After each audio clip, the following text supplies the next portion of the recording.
Assalamualaikum warahmatullahi wabarakatuh. Saya Nuril Lianasari, saya mahasiswi Universitas Nurul Huda Sukaraja, Sumatera Selatan. Di sini saya akan memaparkan materi mengenai uang beredar dan kebijaksanaan moneter. Ini merupakan subbab materi dari mata kuliah Teori Ekonomi Makro 1. Video presentasi ini saya tujukan untuk memenuhi tugas yang diberikan oleh dosen kami, yaitu Ibu Miftahur Rohmah, MPD. Baik, A. Uang beredar. Uang beredar adalah semua jenis uang yang ada di dalam perekonomian, yaitu jumlah dari mata uang dalam peredaran ditambah dengan uang viral dalam bank-bank umum.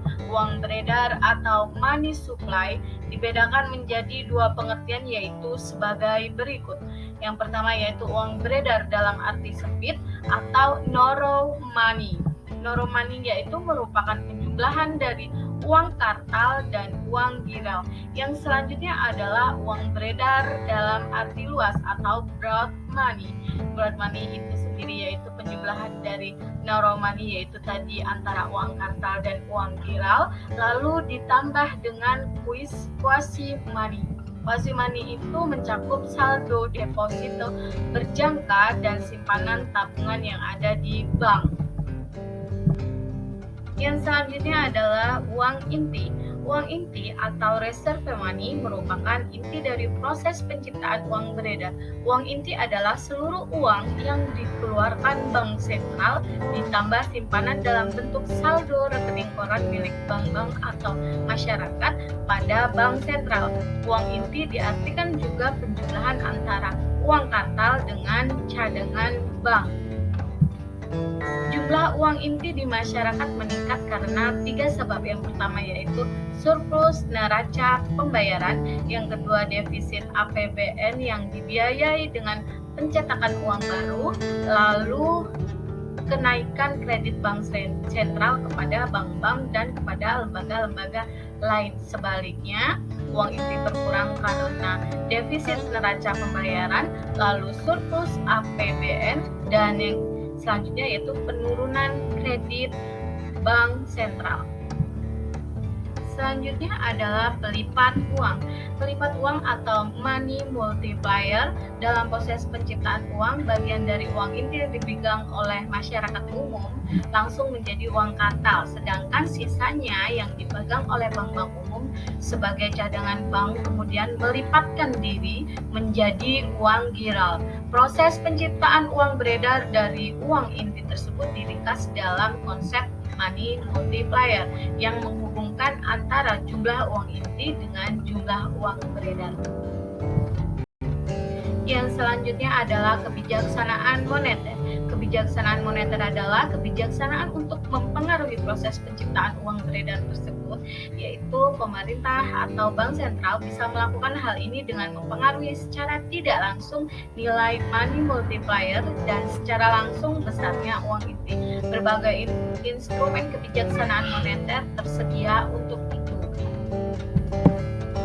Adapun instrumen yang menjadi atau yang mempengaruhi money multiplier itu ada cash ratio, discount rate, bunga giro, dan deposito. Dan yang mempengaruhi uang inti yaitu pajak ekspor, sertifikat ekspor, bea masuk, pajak lain, pengeluaran pemerintah, bunga kredit bank, pengawasan kuantitatif, dan akta kredit atau credit selling. Yang selanjutnya adalah kebijaksanaan dari sisi penawaran. Ada berbagai contoh di mana satu instrumen kebijaksanaan makro mempunyai pengaruh terhadap sisi permintaan agregat yang berlawanan dengan pengaruh pada sisi penawaran agregatnya. Misalnya, penurunan bea masuk, penurunan pajak perseroan, dan peningkatan pengeluaran pemerintah jelas-jelas mempunyai pengaruh merangsang permintaan agregat atau menggeser kurva Z ke kanan, tetapi juga bisa mempengaruhi terhadap kelancaran produksi sehingga dapat menggeser kurva penawaran agregat ke kanan.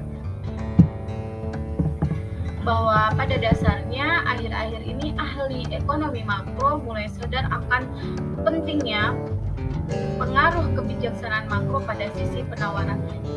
Maksudnya dalam artian tidak hanya pada sisi permintaan saja. Yang selanjutnya adalah efektivitas kebijaksanaan moneter. Menurut Keynes, kebijaksanaan moneter bisa mempengaruhi situasi makro lewat jumlah uang beredar, kemudian tingkat bunga pengeluaran investasi, dan selanjutnya permintaan agregat. Akhir-akhir ini ekonom mulai memberikan perhatian kepada kebijaksanaan supply side, yaitu kebijaksanaan moneter yang bisa mempunyai pengaruh langsung terhadap penawaran agregat atau menggeser kurva penawaran agregat. Tapi sampai sekarang belum ada teori yang tepat mengenai sisi penawaran ini. Baik, untuk selanjutnya kita masuk kepada kesimpulan. Ada dua pengertian mengenai uang beredar, yaitu yang pertama tadi narrow money, yaitu uang kasar ditambah dengan uang viral, dan broad money, yaitu narrow money ditambah dengan quasi money. Proses penciptaan uang beredar berawal dari timbulnya uang inti atau reserve money. Uang inti adalah seluruh uang yang dikeluarkan oleh pemerintah bank sentral ditambah dengan saldo rekening bank, koran milik bank-bank atau masyarakat pada bank sentral, dan pada proses penciptaan uang beredar terdapat kebijaksanaan moneter. Baik, itulah tadi pemaparan materi dari saya. Kurang dan lebihnya saya minta maaf. Saya akhiri, wabillahi taufiq wal hidayah. Wassalamualaikum warahmatullahi wabarakatuh. Terima kasih.